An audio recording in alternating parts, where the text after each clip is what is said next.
So hello once again and welcome to another live video from me talking about podcasting and pontifications. Today's podcast pontification is all about monetization of podcasts and why math is the enemy for a lot of people. If you don't know me, my name is Ivo Terra. I have been podcasting since 2004. I run a strategic podcast consultancy called Simpler Media. Find out more about me at podcastlaunch.pro because that's what I do. Money, podcasting.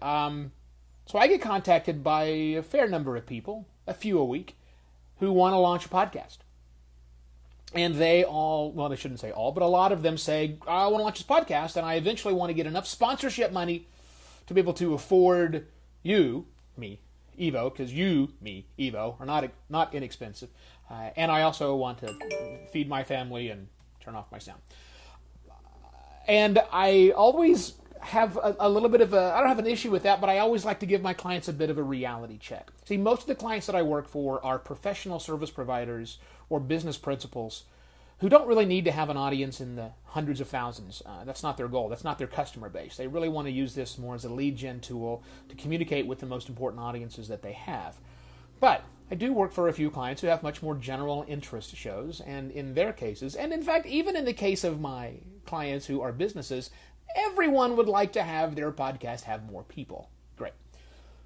With businesses, it's more of a vanity aspect, as well as they get more leads. More is more. More is better. More is different, at least. But for my general purpose, the idea is that more people will lead to more opportunities for sponsorship dollars, and that's true.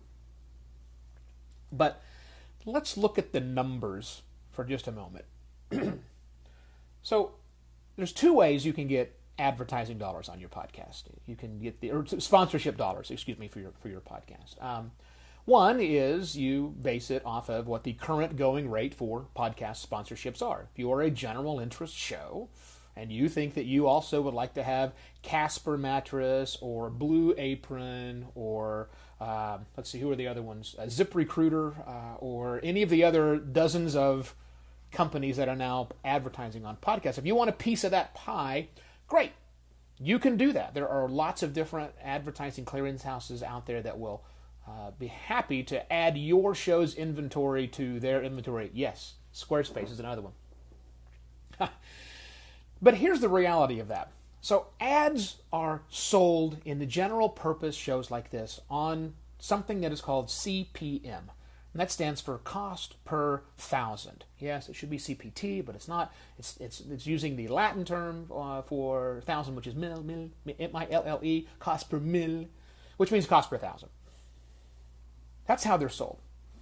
Most podcasts, and I mean most podcasts, don't get thousands of downloads to their individual episodes. Most podcasts, on average, get 150, period, downloads. Now, let's say that your show is exceptionally good, and your episodes get many, many more than that. And so that any given month, you put 4 podcasts out there, and you're getting double that, right? In fact, let's make it easy so the math is easier for me.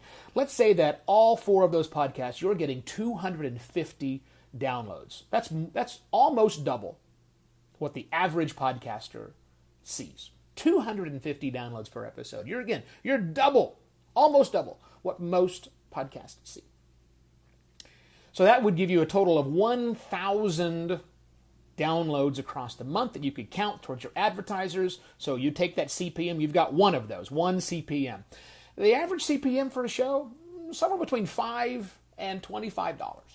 They can be more, they can be a lot less. So if you have 1,000 downloads and you're getting, let's say you're on the low end of that, you're getting $5 for those 1,000 downloads that you pushed in a month. $5 a month. 5. Now let's say that you're exceptionally great and you get 10,000 of those. Okay? Add a zero. 50. $50. 10,000 gets you 50. Oh, you've been able to convince advertisers that you're worth the $25 mark? Awesome. You get $250 for your month. Now, I don't know about you, but none of my clients are going to pay their bills with a $250 a month check. However, it is additional incremental revenue. That's nice to have. But the reality is you're probably not going to make it based on advertising dollars alone.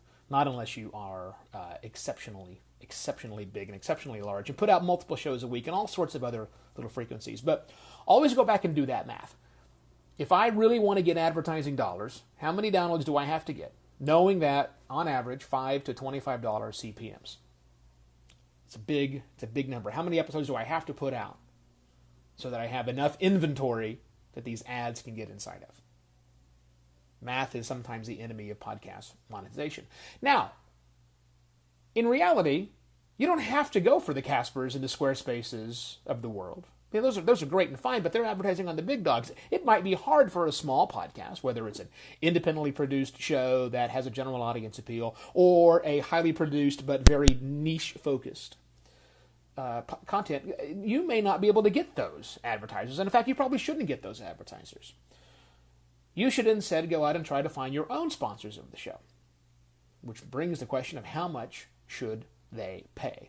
Well, if the person you're going after knows about CPMs, knows how ads are typically sold, then you're just selling on tonnage, and you're going to be up against those same numbers. Although maybe yours is highly niche focused. You've got a podcast where you're talking about financial planning, marketing for financial planners, and your 200 people who are listening to you every single week or every single month, however often you're doing it.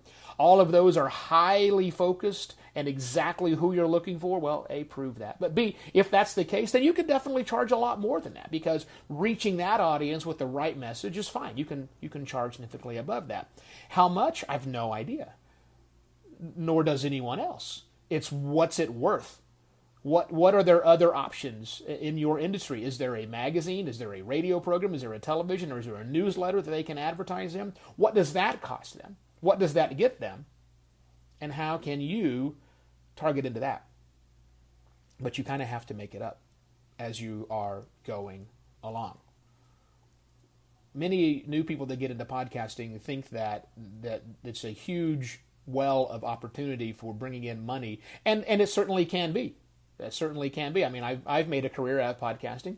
Daniel J. Lewis has made a career out of podcasting. We're fine. We can do things like this. Lots of people out there making careers out of podcasting. There are many podcasters who've quit their day job. Ugh, horrible campaign. Who are doing the thing that they love every single time. But the vast majority aren't. On average, most podcasts get 150 downloads per episode in the course of 30 days. That's not a very big number, and that's hard to monetize with just selling inventory like is sold in other places. So, what's a podcaster to do who wants to monetize but math is working against them? Well, it's tough. You're probably not going to monetize based on just dropping an ad inside of your show.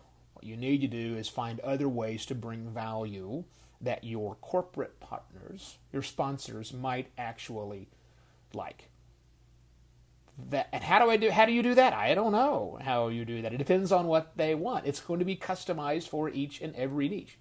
Again, if you're a general purpose show, my wife Sheila and I, we do a show called Shivo versus the First World. It is general interest content. There is no niche that we are going for. So I can't really sell much to a potential advertiser other than the exposure they might get from being on my show, which has a market value. And I have to either play against that market value or play with that market value. It's totally up to me. If you're doing a much more highly focused show that is of value, then you can go and charge more for that opportunity. Plus, it allows you to come up with interesting and novel ways of doing things. I just had a meeting before I jumped on this live video today to chat with a company that's based out of the EU that want to produce a podcast. And they're really looking at it from a top-of-funnel lead gen tool. This brings people into the funnel, and then they will have additional opportunities to market to that individual audience inside of the show. Not with affiliate links. I don't necessarily know that affiliate links are the great way to do it. Nothing wrong with doing it. I don't know that it's the best way for all podcasters to go. But they're highly focused. They sell one thing. Their show is going to be about that one thing that they do, ostensibly. I mean, it's not just going to be that boring. It's going to be a content around that. But their concept to help monetize it is to get people to sign up for their own program. And in fact, that's what most of my clients do. They see podcasting as a lead generation tool, as a top of funnel, awareness building.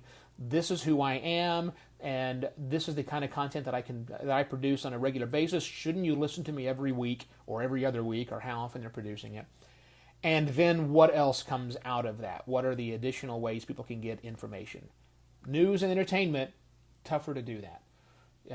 4 guys in the basement playing D&D, tougher to do that. Not impossible.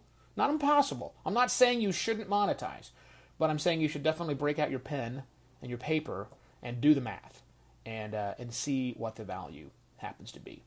If it's great value, if you can sell it, baby. But if your plan is to have a podcast where you just talk about the general things that come through your head on any given moment, and you can't wait to get that gold rush of advertiser dollars, you're probably going to be disappointed. Math is the enemy of podcast production. Well, math is the enemy of podcast monetization, not production. Math works for production. Math is the enemy of podcasting monetization. Again, it's not that you can't do it. It's just that it's harder than you probably think, especially with small numbers on this size. I hope you've enjoyed the live video. I'm trying to do these every single morning, and I'm posting it up on LinkedIn when it's done here. Yeah. Thanks again. Evo Terra, that's me. Podcastlaunch.pro is the website where you can get more information about me. And if you want to hire me to help you, great. I would love to do that. I make it pretty simple and straightforward. Thank you very much for watching. Cheers.